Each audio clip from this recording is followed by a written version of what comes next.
Sir waves के question नहीं होते इसमें। कौन से नहीं हुए? सर वेव्स के। वेव्स के नहीं हुए? हाँ, वेव्स के क्वेश्चन मुझे इस बार बोला भी था शायद। जो टीम एक बार कंसल्ट करती है हम लोगों से, उन्होंने पूछा भी था हमसे कि इस बार वेव्स के क्वेश्चन थोड़े डिफिकल्ट डाले हैं हमने। वेव्स के और एक और टॉपिक बोला था उन्होंने, मुझे याद नहीं आ रहा। But the point is sir के वो रेजोनेंस रेजोनेंस वगैरह था उसमें, हुआ नहीं। रेजोनेंस ट्यूब बना रेजोनेंस रखी थी वगैरह अच्छी वाले नहीं वाली। हुए। चलो कोई बात नहीं, बट वो तो कितने होंगे बेटा, 2 या 3 क्वेश्चन होंगे आई गेस। हाँ 3 थे वो मतलब। 3 थे, हाँ तो तो सर ठीक है एक ही चैप्टर से 3 हो गए ना, वो दिक्कत हुआ है एक ही चैप्टर से हाँ ना। हाँ, समझ गया मैं। 3 क्वेश्चन थोड़े ज्यादा हो जाते हैं, और 3 क्वेश्चन का मतलब ये भी हो जाता है कि फिर हो सकता है कि आपको दूसरे चैप्टर्स वाले क्वेश्चन भी नहीं आ पाए, तो फिर वो ऑल ओवर थोड़ा मार्क्स गिर ही जाते हैं, दैट इज ट्रू। लेकिन सब तरह के पेपर बनते हैं, है ना। हमको हर तरह के पेपर के लिए प्रिपेयर करना है, वही वाली बात हो जाती है। आपका नीट का एग्जाम में प्रोबेबिलिटी तो यही बोलती है कि नहीं आएंगे 3 सवाल, है ना, वेव से, एसएचएम इंक्लूडेड इवन। लेकिन अगर आ भी जाते हैं, 3 या 4 सवाल आ जाते हैं, तो तुमको प्रिपरेशन तो वैसे ही करनी पड़ेगी, है ना। तो इसलिए ठीक है, this is also a part of the preparation. चलें भाई, स्टार्ट करें। Yes sir. हाँ जी, यस देखते हैं सर। पेपर में ऐसा क्या था भाई, क्या क्या दिक्कत आई। फर्स्ट वाला सवाल हुआ। फर्स्ट वाला सवाल डाउट है किसी को? Yes sir. No doubt sir. हो गया होगा ये तो यार, है ना। क्या आंसर आएगा? P B option. Sir D P2। Yes sir. Kinetic auto. Energy of the planet minimum कहाँ पे होगी? P2 पे। क्या बोलते हैं इसको? अपोजी बोलते हैं इसको। एपिफिलियन। अरे अपोजी और पेरिजी बोलते हैं ना इसको। नहीं, पहली बार सुन रहे हो क्या नाम? Yes sir. पहली बार सुन रहे हो? चलो कोई बात नहीं, नाम से नाम इंपॉर्टेंट नहीं है। ये तो समझ में आता है आप लोगों को कि जितना दूर होगा इलिप्टिकल उस पे पाथ पे, आपके सेमी मेजर एक्सिस से जितना पॉइंट दूर होगा उतना ही कम स्पीड होगी उसकी, है ना। जो पास में होगा तो उसकी स्पीड बढ़ जाती है। सेकंड लॉ पढ़ा था केपलर का। Yes sir. Yes area sir. जो स्वैप होते हैं, इक्वल एरिया स्वैप होते हैं ना, तो अगर आपको इक्वल एरिया स्वैप करने हैं, तो आपको जब पास में है, जब आपका दूर है, तो आपको इसकी वेलोसिटी कितनी मिलेगी? कम मिलेगी, ठीक है। अच्छा, इसको निकालते कैसे? मतलब ये पता कैसे चलता है हमें कि इसकी वेलोसिटी कम होने वाली है, काइनेटिक एनर्जी कम होने वाली है?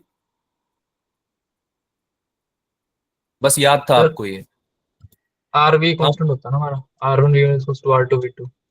हाँ, आप उससे भी निकाल सकते हो, और आप इलिप्स की बेसिक चीजों का भी यूज कर सकते हो। सबसे पहले तो अगर आपको एक रिलेशनशिप निकालना है इसमें, तो आप कंजर्वेशन ऑफ एंगुलर मोमेंटम लगा दो, ठीक है। जो डेरिवेशन हम कराते हैं वो इस तरह से ही कराते हैं ना, कंजर्वेशन ऑफ एंगुलर मोमेंटम लगाओगे तो आप पाओगे कि भाई Vp2/Vp4, Vp4 के कंपैरिजन में आप देख रहे हो ना, 3 और 4 को तो आप कंसिडर करोगे ही नहीं, क्योंकि ये या तो नियरेस्ट पॉइंट तो P4 है और फारदेस्ट पॉइंट P2 है। तो आंसर तो इन दोनों में से ही आना चाहिए, अगर कंफ्यूजन भी है तो, है ना। तो P4 और P2 में ही चेक करेंगे हम। तो ये हो जाएगा आपका कितना? ये हो जाएगा Rp4/R P2, है ना, डिस्टेंस। ये जो डिस्टेंस होती है ना, ये वाली distance, this is Rp4 and this is Rp2, ठीक है। कंजर्वेशन ऑफ एंगुलर मोमेंटम का यूज करते हुए हम इसको कैलकुलेट करते हैं, ठीक है। तो उस समय पता चलता है कि P2 पे काइनेटिक एनर्जी जो आपकी मिनिमम आनी चाहिए, ठीक है भाई। इलिप्स की जो बेसिक प्रॉपर्टीज है उनका आप यूज कर सकते हो इसमें, इसको समझने के लिए, ठीक है। बाकी इसको याद जरूर रखना अब, ठीक है। इसको याद जरूर रखना, आगे अगर आता है ऐसा सवाल तो। सेकंड हुआ? यस सर हो गया। सेकंड हुआ? किसी को डाउट है सेकंड में? Yes sir. सेकंड नहीं हुआ? No sir. बेटा देखो, एफबीडी बनाना है हमें सबसे पहले, तो वेज पे एफबीडी बनाई होगी आप लोगों ने, है ना, कैपिटल एम यस है। तो इसमें वर्टिकल डायरेक्शन में तो बैलेंस्ड है, फोर्सेस सारे दिख रहा होगा आप लोगों को, नॉर्मल और कैपिटल एम जी से बैलेंस हो जाएगा। लेकिन आपने एक्सटर्नली एफ फोर्स लगा रखा है, ठीक है। तो आपको जब आप इस पे एफबीडी बनाओगे तो आप क्या लिखोगे कि भाई ये जो स्मॉल एम वाला बॉक्स है, इस पे जो नॉर्मल रिएक्शन लग रहा होगा वो भी इस पे भी लग रहा होगा, है ना। लेकिन क्वेश्चन सॉल्व हो नहीं पाएगा वेज का जब एफबीडी बनाओगे तो, ठीक है, क्योंकि हमें एक्सेलरेशन कहीं ना कहीं से निकालना ही पड़ेगा अगर आपको एफ की वैल्यू निकालनी है तो सबसे पहले तो आप ये देखो कि पूरे सिस्टम पे एफ लगा हुआ है ना, क्योंकि छोटा जो एम मास का ब्लॉक है वो कैपिटल एम के साथ में रखा हुआ है। तो क्या आपको ये समझ में आता है कि ये जो एफ फोर्स है, एक्सटर्नल फोर्स, ये पूरे सिस्टम को ए एक्सेलरेशन से चलाएगा। ये इक्वेशन Yes, समझ में sir. आती है? बोलो भाई जल्दी बोलो, है ना। Yes, sir. एक्सेलरेशन की एक इक्वेशन तो ये मिल गई, a equals to f upon m plus m. अब हम छोटे वाले ब्लॉक की एफबीडी बना लेते हैं। तो इसकी एफबीडी बना रहा हूं मैं, है ना। इस पॉइंट पे कौन कौन से फोर्सेस लग रहे हैं आप ये देखो, ठीक है। तो एक तो आपको सबको दिख रहा होगा कि नॉर्मल रिएक्शन लग रहा है इस पे ऐसे, Yes, राइट, sir. ठीक है। एक नीचे की तरफ लग रहा है स्मॉल एम जी। Yes, बोलते sir. जाओ भी, हाँ बोलते जाओ जल्दी जल्दी, है ना। अच्छा, अगर हम एंगल का थोड़ा सा आइडिया लेते हैं, तो सिंस आपका ये वाला एंगल है, ये वाला एंगल आपको गिवन है 60 डिग्री, तो ऑल्टरनेट एंगल से ये वाला भी 60 हो जाएगा, तो ये 90 माइनस 60 हो जाएगा, और ये वाला फिर से कितना हो जाएगा 60 डिग्री। 60. तो ये वाला कितना चला जाएगा n cos theta, n cos theta, ठीक है। नॉर्मल का कॉस कंपोनेंट आएगा ऊपर की तरफ, ये समझ में आया। Yes, sir. और राइट साइड कौन सा कंपोनेंट आएगा, n sin theta, Sin theta. ठीक है। अब आप इसको दो तरीके से कर सकते हो, या तो आप स्मॉल m वाले बॉक्स पे बैठ जाओ और ये चीज को समझो कि यहाँ पे एक नॉन इनर्शियल फोर्स लग रहा होगा इसके ऊपर, सूडो फोर्स, है ना, जो कि ma इस डायरेक्शन में माना जाएगा। या अगर आपको सूडो फोर्स का कॉन्सेप्ट समझ में नहीं आता है, तो आप इसको डायरेक्टली ऐसे भी समझ सकते हो कि भाई अगर आप इस पे छोटे वाले ब्लॉक पे जब F net equal to M A लगाओगे तो क्या बनेगा, केवल एक ऊपर वाले वाई डायरेक्शन में तो फेल टोटल जो है वो इक्वल टू 0 होना चाहिए, समेशन ऑफ फोर्सेस, क्योंकि ऊपर तो जा नहीं रहा है ब्लॉक, दिख रहा है सबको, Yes, sir. डायरेक्शन में तो मूव कर नहीं रहा है ना। तो N cos theta equals to M G तो दिख रहा है, यहां से हमें दिख रहा है सबको, एक ही इक्वेशन, Yes, sir. है ना। और एक्स डायरेक्शन में केवल एन साइन थीटा ही है जो कि इसको ए एक्सेलरेशन प्रोवाइड कर रहा है आगे की तरफ। ये इक्वल किसके होना चाहिए, स्मॉल एम इंटू ए के।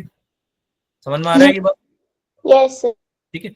जब इन दोनों इक्वेशंस को सेकंड और थर्ड इक्वेशन को आप डिवाइड करोगे तो आपको टेन थीटा कितना मिल जाएगा बेटा, ए A upon by A. Oh, A by G. Sine theta upon cos theta करोगे ना, तो ए बाई जी मिल जाएगा। तो यहां से आप सीधे पुट कर सकते हो अब वैल्यू, ये जो रेक्टेंगुलर बॉक्स है और ये जो रेक्टेंगुलर बॉक्स है, इन दोनों इक्वेशन को सॉल्व करोगे तो आपका आंसर आ जाएगा, कितना आएगा, एफ इक्वल्स टू फर्स्ट आएगा sir. First equation, first answer आएगा ना, कैपिटल एम इंटू जी टेन थीटा। कितना आ रहा है भाई, G जी 10 टेन, एक ही जगह जी टेन थीटा रख दिया हमने, तो ये सॉल्व हो जाएगा बहुत easily. 10 plus 2 12, 12 into 10 into tan theta, 10 60 की वैल्यू कितनी होती है, √3, Yes, sir. A option. आगे चलें, Yes, sir. Yes, sir.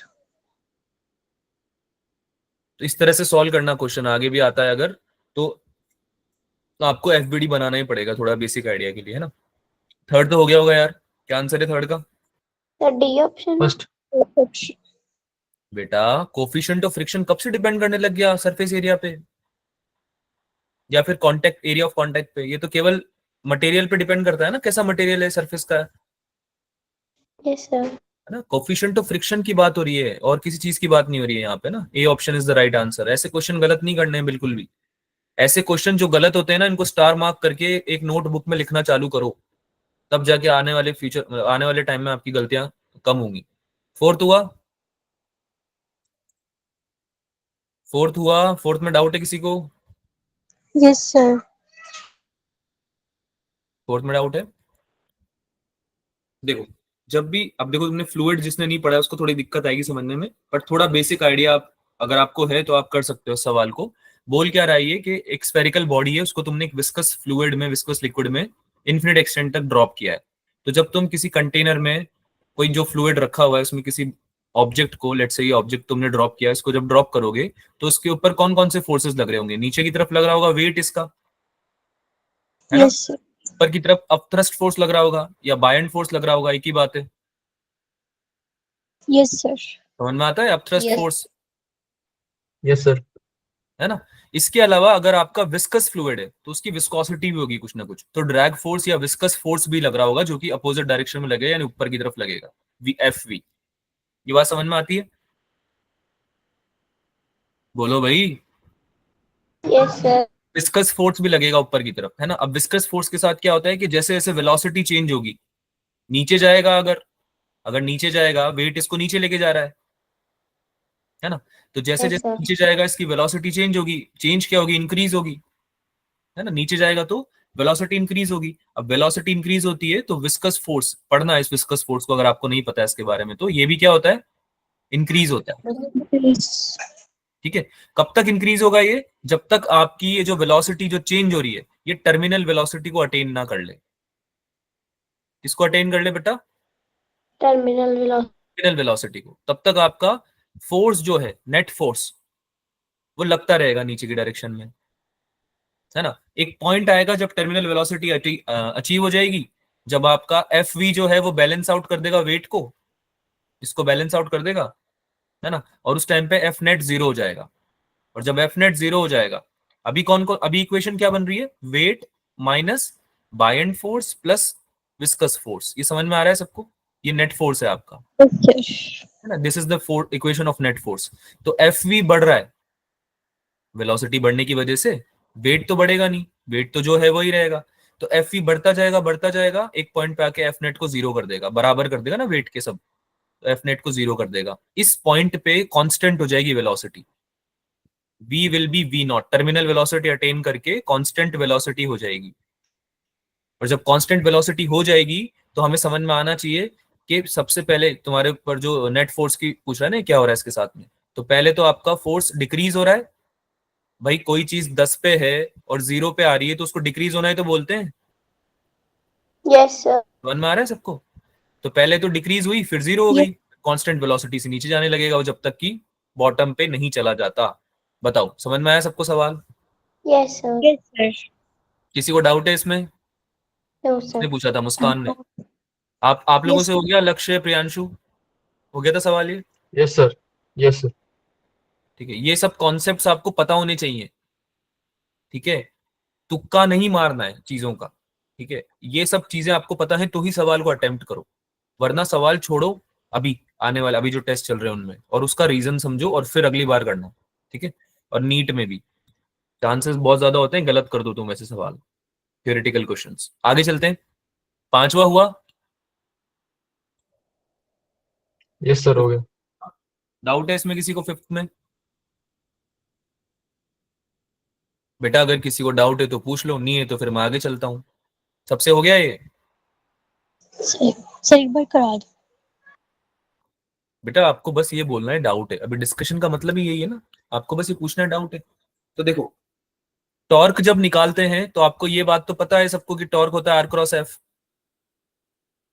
Yes sir. है ना। जनरली तुमने जो सवाल सॉल्व किए होंगे इसमें तुम ओरिजिन के अबाउट निकाल रहे होंगे, 0,0,0, तो इसके अबाउट तुम निकाल रहे होंगे टॉर्क, है ना। तो इसको तुम ऐसे समझो कि तुम्हारा जो गेट है, गेट खोलते हो ना आप अपने रूम का, यस सर। डोर, ठीक है, इसको तुम जब ऐसे ऐसे घुमाते हो, ठीक है, फोर्स लगा रहे होते हो उस पे, तो किसके अबाउट घूमता है, हिंज के अबाउट घूमता है, जो आपके पीछे हिंजेस लगी हुई है उसके अबाउट घूमता है, यस सर। ठीक है। तो आपको हिंज से आर वेक्टर लेना होता है नॉब तक जहां से आपने पकड़ा हुआ है, और फिर आर को आप एफ फोर्स से, मतलब आर पे आप एफ फोर्स लगाते हो आर पोजीशन वेक्टर पे, और किसके अबाउट लगाते हो, हिंज के अबाउट जहां से आपका आर वेक्टर चालू हुआ है। तो आपको पोजीशन वेक्टर निकालना पड़ेगा इसमें पहली बात तो, और फिर आपको दूसरी चीज ये समझनी पड़ेगी किसके अबाउट टॉर्क निकलवाया जा रहा है। तो क्वेश्चन में दोनों चीजें बहुत स्पेसिफिकली मेंशन्ड है, आपको टॉर्क निकालना है 040 के अबाउट। अगर आप इसका ग्राफ भी बनाते हो तो ये कुछ ऐसा बनेगा, 100 एक्स एक्सिस पे लाई कर रहा है ये पॉइंट, और सेकंड पॉइंट कहाँ लाई कर रहा है भाई, 040 वाई एक्सिस पे लाई कर रहा है क्या ये। Yes sir. तो आपको इसका पोजीशन वेक्टर निकालना पड़ेगा। पोजीशन वेक्टर कैसे निकालोगे भाई, कितना हो जाएगा, 1 - 0 आई कैप प्लस 0 - 4 जे कैप, और के कैप वाला फैक्टर तो 0 है यहाँ पे, तो कितना बन गया आर वेक्टर, आर वेक्टर कितना बन गया भाई, आई आई कैप कैप माइनस 4 जे कैप। 4 जे कैप, 4 जे ये कैप। दिखना चाहिए, है ना, 4 जे कैप, ठीक है। कैसे निकाला पोजीशन वेक्टर, क्योंकि हमें इसके अबाउट निकालना था टॉर्क, तो इसको ओरिजिन की तरह कंसिडर करना पड़ेगा। तो आपको R2 - R1 वेक्टर लिखोगे ना जब आप पोजीशन वेक्टर निकालते वक्त, अरे R2 - R1 वेक्टर लिखोगे ना पोजीशन वेक्टर निकालते वक्त, ठीक है। Yes sir. इस वाले को R2 लेना पड़ेगा और इस वाले को R1 लेना पड़ेगा, तो 1 - 0 0 - 4 ऐसे आया ये I - 4, ठीक है। कंफ्यूज मत होना इसमें, हो सकता है आप -I+4 लिख दो, ठीक है। बात समझ में आ रही है सबको, Yes, sir. जिसके अबाउट निकालना है वो इनिशियल हो गया वेक्टर R1 वेक्टर हो गया, और जिसके और जो दूसरा पोजीशन है आपका वो आपने R2 ले लिया। ठीक है, अब तो तुम निकाल दोगे बहुत इजीली। ताब इक्वल्स टू क्या हो जाएगा भाई, IJ के डिटर्मिनेंट वाला तरीका जिंदाबाद, है ना। क्या हो जाएगा R की जगह बताओ, 1 - 4 0, Yes, sir. है ना। और F वेक्टर दिया हुआ है तुम्हें 2i cap plus 3k cap, तो ये क्या हो गया 2 0 और 3। अब तो सॉल्व कर Yes. लोगे, डिटर्मिनेंट तो सॉल्व कर फर्स्ट लोगे आ ना। रहा है। Yes, sir. A option answer आ रहा है, yes sir. A option is the right answer. Yes. Any doubts, आगे चलें। Sir. Yes, sir. ठीक है, समझ में आ गया होगा आई गेस। ठीक है, Yes. 6 क्वेश्चन, छठा सवाल। छठा सवाल अच्छा सवाल था, it was a good question. ठीक है, अगर आपने इस तरह के सवाल करे हुए हैं तो आपको बहुत कम टाइम लगेगा, एज एन आपको पता होगा आंसर, जहां तक मुझे लग रहा है। पर अगर आपने नहीं किए हैं तो आपको इस तरह के सवाल करने चाहिए। किसी को डाउट है इसमें? Yes, sir.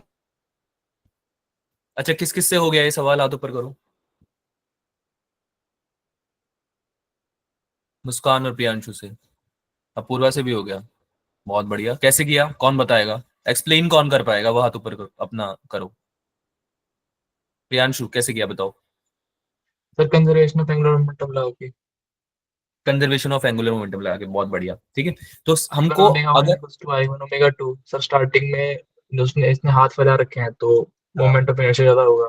बाद में हम्म उसने अपने हाथ अंदर कर लिया तो छूक कम हो जाएगा, तो एंगुलर मोमेंटम एंगुलर वेलोसिटी बढ़ जाएगी। बहुत बढ़िया। देखो भाई सिंपल सी बात है, दो केस दे रखे हैं आपको। एक केस में आपका एक रोटेटिंग टेबल पे जो खड़ा हुआ है आदमी, उसके हाथ फैले हुए हैं ऐसे, ठीक है, ऐसे हाथ फैले हुए हैं, और उसमें कुछ वेट रखा हुआ है लेट से। ठीक है, ये केस 1 है। दूसरे केस में जो रोटेटिंग टेबल पे खड़ा हुआ है आदमी, मैन जो खड़ा हुआ है, उसके हाथ ऐसे फोल्डेड है। ठीक है, फोल्ड कर लिया उसने हाथ को। समझ में आ रही बात? इसको थोड़ा सा मैं क्लियरली बना देता हूं।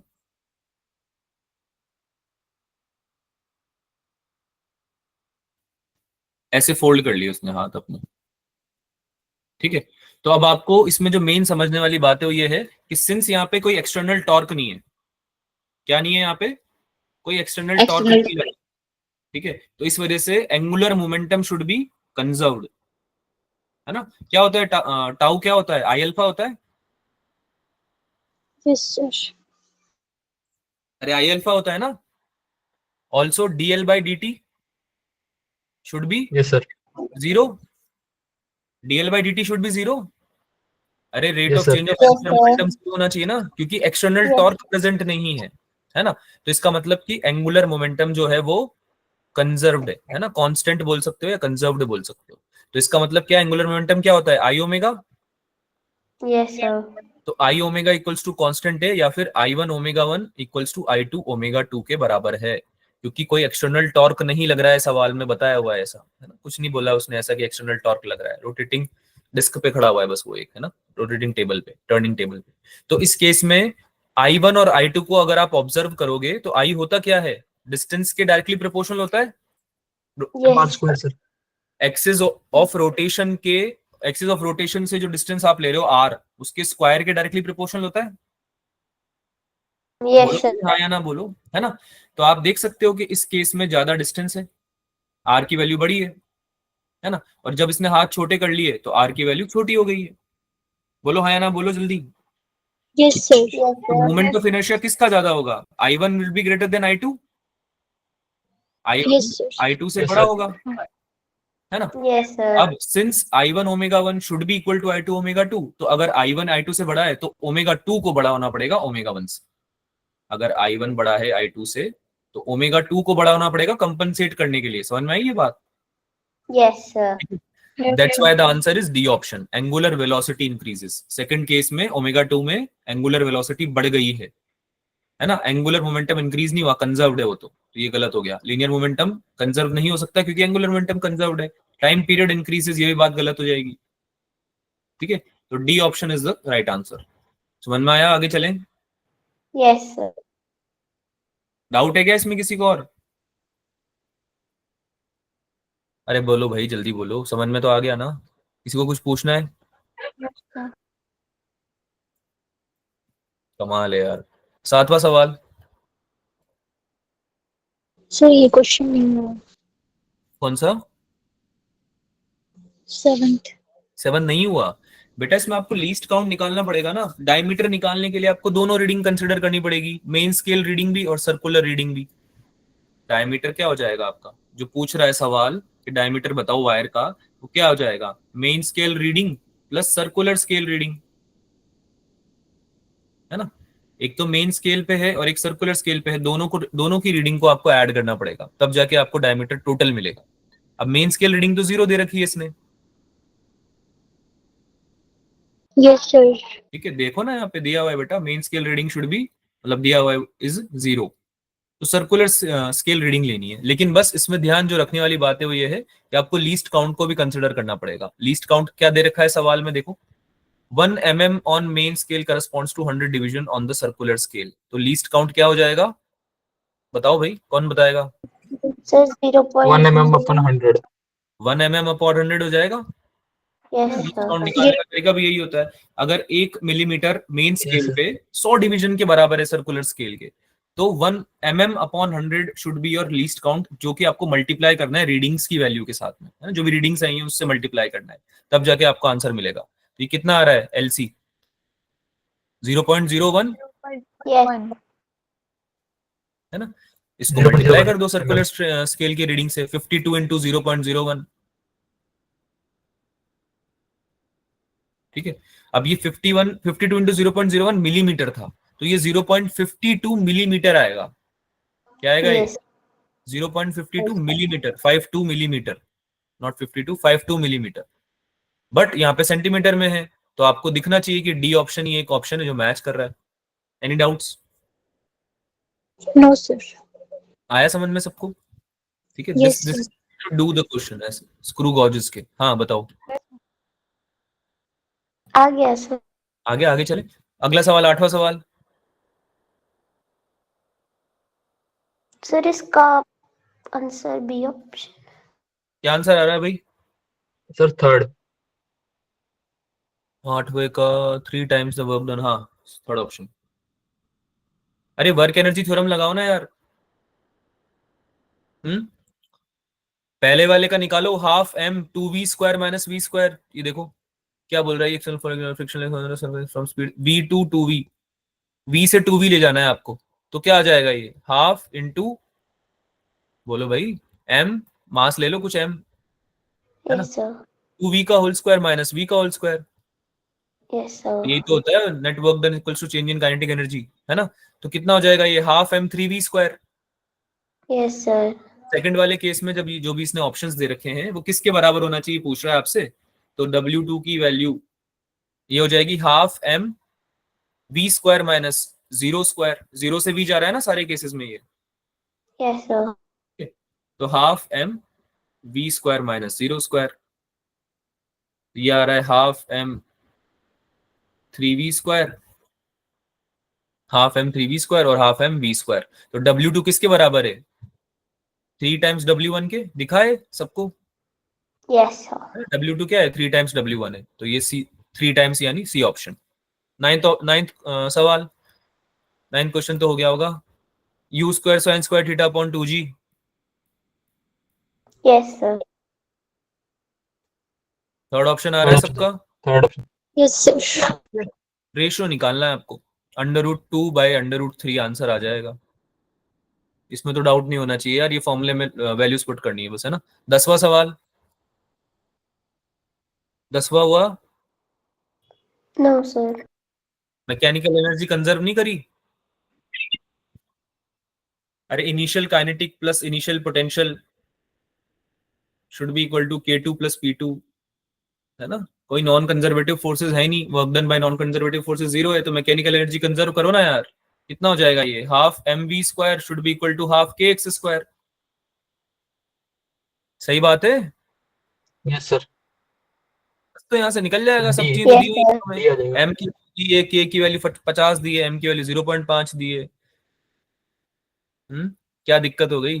0.15 मीटर आ रहा है शायद इसका D yes option. Sir, D आ रहा ठीक है, इसको सॉल्व कर लेना बेटा। x इक्वल्स टू कितना हो जाएगा ये आपका, m अपॉन के अंडर रूट वी, ये बनेगा ना रिलेशन। तो इसमें आप सब चीजें पुट कर देना। कोई डाउट तो नहीं है? किसी को कुछ पूछना तो नहीं है? आगे चलें? यस बता दो यार, जीवन में आए हो तो जवाब दो। 11वां 11th हो गया? 11th हुआ? Yes sir. ये भी नहीं हुआ? तब समझ में आ रहा है मुझे, तुम इजी क्वेश्चन जो है वो भी तुमने नहीं किए हैं, तो फिर कहां से मार्क्स आएंगे? बेटा सिंपल सा सर्किट दे रखा है, एम मीटर वोल्ट मीटर की रीडिंग पूछ रहा है। एम वोल्ट मीटर की रीडिंग निकालने के लिए पोटेंशियल ड्रॉप निकाल लो, इंडक्टर और कैपेसिटर पे कितना पोटेंशियल ड्रॉप आ रहा है तुम्हारा, और करंट निकाल लो आपके सर्किट में, तो एम मीटर की रीडिंग आ जाएगी। करंट निकालना तो तुमको सिखाया हुआ है यार, क्या होगा करंट का फॉर्मूला? अब फॉर्मूला तो बता दो। Please. V अपॉन Z होता है current, VRMS upon impedance. Yes, sir. Yes sir. ठीक है, सर्किट में कितना हो जाएगा ये इम्पिडेंस? अब VRMS तो तुमको दिया हुआ है यहाँ पे, कितना है भाई? E इक्वल्स टू ये V कितना दिया हुआ है? 50 दिया हुआ है 50/√2 आएगा सर। ना? 50 50/√2 आएगा। Yes, sir. 50/√2 ऊपर आ जाएगा न्यूमरेटर में। इम्पिडेंस की वैल्यू कितनी आ जाएगी? R² 10√2 माइनस XC का होल स्क्वायर, है ना? तो कितना आ 10√2 जाएगा? सर। अंडर रूट 200 ही आ रहा है ना? 10√2 यस सर। है ना? 10√2 आ जाएगा। ठीक है, so this will B 50 upon √2 into √2 into 10। तो कि 2 से 10 मल्टीप्लाई किया 20 बना, 50 अपॉन 20 विच इज 2.5 एम्पियर। कितना आया? 2.5 एम्पियर। है ना? तो सारे ऑप्शन में 2.5 एम्पियर है, तीन में मतलब। तो ये तो फिर V निकालना ही पड़ेगा आपको, वोल्ट मीटर की रीडिंग निकालनी पड़ेगी। वोल्ट मीटर की रीडिंग क्या हो जाएगी? पोटेंशियल ड्रॉप कॉम्बिनेशन जो है ना हमारा इंडक्टर और कैपेसिटर का, L और C का, उस पे कितना पोटेंशियल ड्रॉप VL है? Minus VC। हाँ, तो XL माइनस XC भी लिख दो, कोई दिक्कत नहीं है की बात है। ठीक है, इसके लिए क्या आ जाएगा? I into XL minus XC। क्या आ रहा है ये? 2.5 मल्टीप्लाई बाय एक्सएल की वैल्यू कितनी है? 25 नो 20 माइनस 10। 20 बेटा, है ना? 20 माइनस 10। ठीक है, this will be 10 into 2.5 which is 25 volt, which is C option. हाँ भाई, क्लियर है? ये वोल्ट मीटर की रीडिंग क्या होगी? जितना इससे पोटेंशियल ड्रॉप होगा इंडक्टर और कैपेसिटर पे, वही तो V की रीडिंग होगी। तो ये I times XL minus XC तो निकालते हैं, सवाल किए भी हैं हमने इस तरह के। अरे करंट तो सीख जाएगा ना रजिस्टर पे और इस कॉम्बिनेशन पे सीरीज में। Yes, क्या हो sir. गया यार? चलो आगे चलो। इस तरह के सवाल अगर तुम पूछोगे तो तुम्हें डांट पड़नी चाहिए वैसे तो। हाँ भाई, 12वां सवाल, energy stored in the coil. A option. सही हो गया। अब इसका मुझे आंसर नहीं पता। हाँ सर, ए है sir. First option 250 joule. Yes, sir. Yes 250 joule आ रहा है। हाँ ठीक है, वो निकल गया होगा। अरे हाफ LI² लगाओ ना इस पे यार, Yes, sir. सर है ना? L की वैल्यू कितनी दे रखी है? 5 हेनरी। और पाँच। I कितना हो जाएगा? V equals to IR, V upon R कितना हो 10. जाएगा? 100/10, Yes, sir. 10 एम्पियर। ये आ गया तुम्हारा L। निकालो आंसर, 250 जूल आ रहा है ना? Yes, sir. 13वां सवाल तो सबने सही किया होगा, Radio waves. है ना? रेडियो वेव्स की क्या होती है भाई? सबसे कम होती है फ्रीक्वेंसी इलेक्ट्रोमैग्नेटिक वेव्स के अंदर। Yes, sir. जो EM वेव्स हैं उसमें सबसे कम फ्रीक्वेंसी होती है रेडियो वेव की, तो वेवलेंथ उसकी सबसे ज्यादा होगी अगर सबसे कम फ्रीक्वेंसी है तो। C option. ठीक है, 14 क्वेश्चन। Sir, A option है इसका. 14 का क्या आ रहा है भाई? यस सर, ए सर। आंसर की नहीं मिली तुम्हें दोबारा? अभी नहीं मिली सर, कल आएगी ना. अरे तो मुझसे पूछो तो सही फिर किसका क्या आंसर है। मुझे लगा तुम्हें पता है आंसर्स ऑलरेडी। चलो कोई ना, बता दूंगा सबके आंसर्स। 14 का आंसर क्या आ रहा है? A option आ रहा है. सर ए आ रहा है। ए आ रहा है सबका? Yes, sir. ठीक है, कैसे निकालेंगे? So, सर वो जो 3 इलेक्ट्रॉन वोल्ट दिया है ना वर्क फंक्शन, उसको hc/लैम्डा से इक्वेट करके लैम्डा की वैल्यू निकाल लेंगे. कौन सा वेवलेंथ चाहिए हमें यहाँ पे? थ्रेशोल्ड, है ना? Yes sir. थ्रेशोल्ड वेवलेंथ हमें पता है, कॉन्सेप्ट क्या है इसके पीछे, कि जो भी लैम्डा हमारा लैम्डा नॉट के बराबर होगा या उससे एक छोटा होगा मैक्सिमम या थ्रेशोल्ड वेवलेंथ से, उन सबका फोटो इलेक्ट्रिक इफेक्ट हो सकता है ना, they can produce photo electric effect, photo electric हो सकता है उन केस में, है ना। तो यही पूछ रहा है वो तुमसे कि कौन सी वेवलेंथ है जिसपे प्रोड्यूस हो जाएगा फोटो इलेक्ट्रिक इफेक्ट। तो निकाल दो भाई, लैम्डा नॉट निकालो पहले, तो कितना आ जाएगा वर्क फंक्शन। अब तुमको ये पता है कि तुम्हारा सॉरी लैम्डा होता है एच सी अपॉन फाइव, है ना, वर्क फंक्शन। तो फाइव क्या हो जाएगा, H C upon lambda nought, yes sir. है ना, H C upon lambda nought. तो इसको लगा देना, एच सी की वैल्यू क्या रखोगे, 12400 Armstrong, 12400 electron volt Armstrong, Yes, sir. Yes sir. है ना। फाइव की वैल्यू रख दोगे 3 इलेक्ट्रॉन वोल्ट, 4100 आना चाहिए, इसका वैल्यू आना चाहिए लैम्डा नॉट का 4100 एमस्ट्रॉन्ग, यानी कि 41 मैक्सिमम वैल्यू है, थ्रेशोल्ड वेवलेंथ है ये। इससे बड़ी जितनी वेवलेंथ है उन पे फोटोइलेक्ट्रिक इफेक्ट हो ही नहीं पाएगा। तो इस पे भी नहीं हो पाएगा, इस पे भी नहीं हो पाएगा, इस पे भी नहीं हो पाएगा, ए option is the right answer. ठीक है, केवल इस पे हो पाएगा। आगे चलें, Yes, sir. 15वां सवाल। अब ये जिन्होंने नहीं पढ़ा है चैप्टर उनसे नहीं हो पाएगा, तो कुछ क्वेश्चंस में तुम्हें ना थोड़े क्लासेस के बाद भी करा दूंगा, ठीक है, एज इन जब हम पढ़ेंगे ना, रिवीजन क्रैश कोर्स में चल रहा है, तो मैं उसके Yes. बाद डिस्कस कर लूंगा फिर से ये मॉक टेस्ट वाले क्वेश्चन। तुम परेशान मत हुआ करो, थोड़ा सा आइडिया देके मैं आगे बढ़ सकता हूँ आपको इन सवालों में, है ना, ताकि जो बच्चों ने करा हुआ है अटेम्प्ट उनको थोड़ा आइडिया लग जाए। तो कैसे करेंगे भाई इसको, 15वें सवाल को, N1T1 sir should be, time पे निकाल लेंगे ना पहले, हाँ फ्रीक्वेंसी की वजह से टाइम पे निकाल सकते हैं। फ्रीक्वेंसी की वैल्यू क्या डाल सकते हो, मतलब सर टाइम पे निकाल लेंगे, जैसे 9 ऑसिलेशन दे रखे हैं हाँ टी हाँ टाइम में, हाँ ऐसे ही करना है तो बेटा। एक ऑसिलेशन का टाइम पे निकाल लूंगा, उसके बाद फिर सॉल्व कर लेंगे 2 pi under root L by g से। हाँ ऐसे भी कर सकते हो, वरना आपको ये रिलेशन समझ में आ रहा होगा आई गेस, है ना। N1T1, N1 और N2 क्या है इसमें, नंबर ऑफ ऑसिलेशन ही तो है। फर्स्ट वाले के केस में N1 है और सेकंड वाले के केस में कितना है, N2। N2 है, ठीक है। So you can use this also. ठीक है भाई, आगे चलें। अच्छा इसका आंसर क्या आ रहा है, आंसर बताओ। फर्स्ट आया था सर मेरा। फर्स्ट आ रहा है क्या, चेक करना पड़ेगा। सर लेंथ का स्क्वायर भी तो होगा, मतलब स्क्वायर करेंगे लेंथ अंडर हाँ रूट हाँ का। बिल्कुल करना पड़ेगा लेंथ का स्क्वायर, क्योंकि टाइम पीरियड का फॉर्मूला ही क्या होता है, 2 pi under root L by G. Time period का फॉर्मूला यस यही सर। होता है, 2 pi under root L by G, simple pendulum के केस में। तो ये आपको दिख रहा होगा कि स्क्वायर करने पे क्या हो रहा है, ये L is directly proportional to, बोलो, टी स्क्वायर।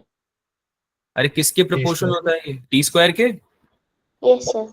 है ना। तो यहाँ पे 9 टाइम्स T1 को आपको इक्वेट करना पड़ेगा 7 टाइम्स T2 से, ठीक है। 9 टाइम्स T1 को आपको इक्वेट करना पड़ेगा 7 टाइम्स T2 से। तो T1 क्या लिखोगे, 2 pi under root L1 by g, और T2 लिखोगे 2 pi under root L2 by g. तो L1 अपॉन L2 का रेशियो निकल जाएगा यहाँ से बहुत इजीली, ठीक है। 81 L1 should be equal to 49 L2 आप कर सकते हो, या डायरेक्ट होल स्क्वायर करके भी आप रेशियो निकाल सकते हो, ठीक है। तो क्या आंसर आ रहा है इसका, ऊपर आ फर्स्ट। जाएगा 7 का स्क्वायर, नीचे आ जाएगा ना, हाँ 49/81, ये ऑप्शन आ रहा है क्या, आया किसी का, ये ऑप्शन आ रहा है, हाँ सर यही आ रहा था। ये आ रहा होगा ना, ठीक है। आगे चलते हैं, सॉल्व सवाल, एक तरफ से सर पॉलिश कर दिया है। सर इसका 45 डिग्री है। आंसर आंसर इसका यस सर होगा 45 है। 45 डिग्री, ठीक है। कॉन्सेप्ट हाँ सिंपल जी सा है यार, तुमने एक तरफ से पॉलिश कर दिया है इसको, जब एक तरफ यस से सर। पॉलिश करोगे तो रिफ्लेक्शन हो जाएगा उस तरफ से, है ना। प्रिज्म बना लेना जल्दी से, सॉल्व कर लेना इसको।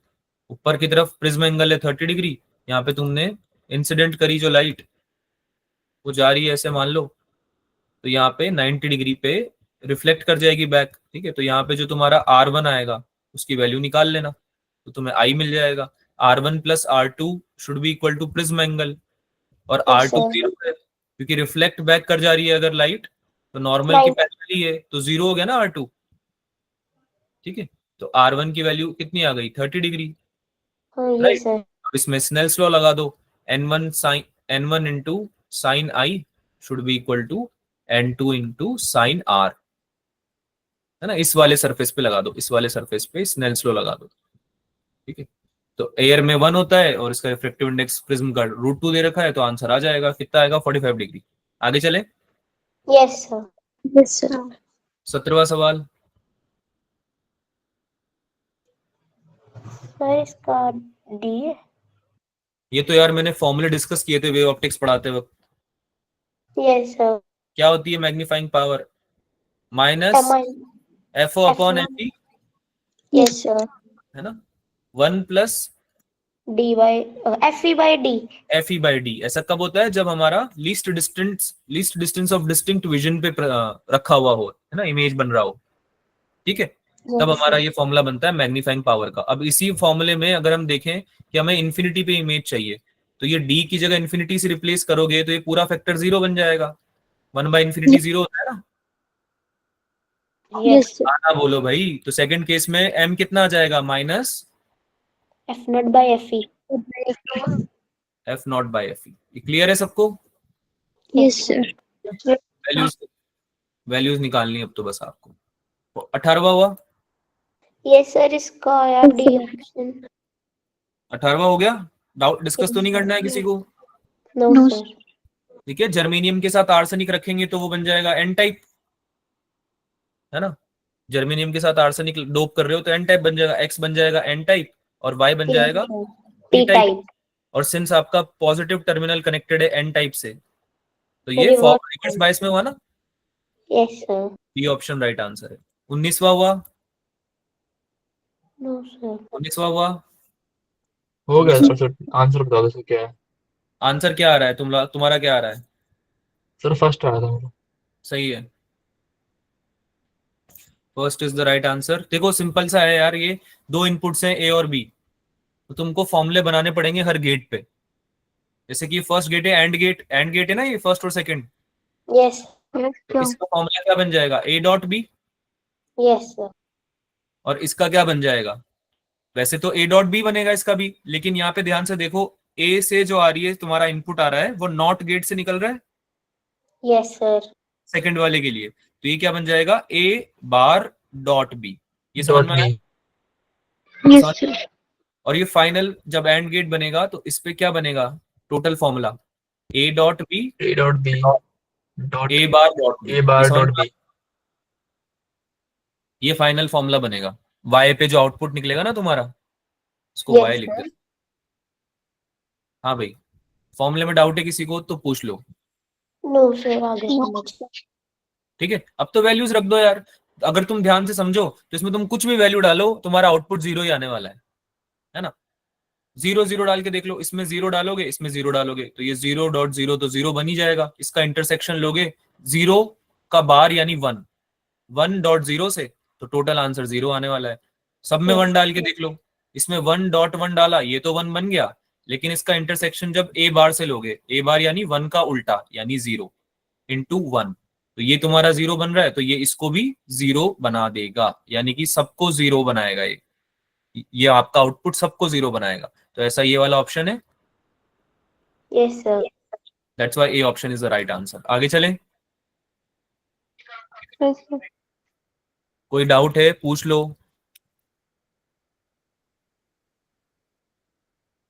No, अरे हाँ sir. ना पूछो यार, अगर नहीं समझ में आया तो पूछो दोबारा, आ गया तो आगे बढ़ते हैं।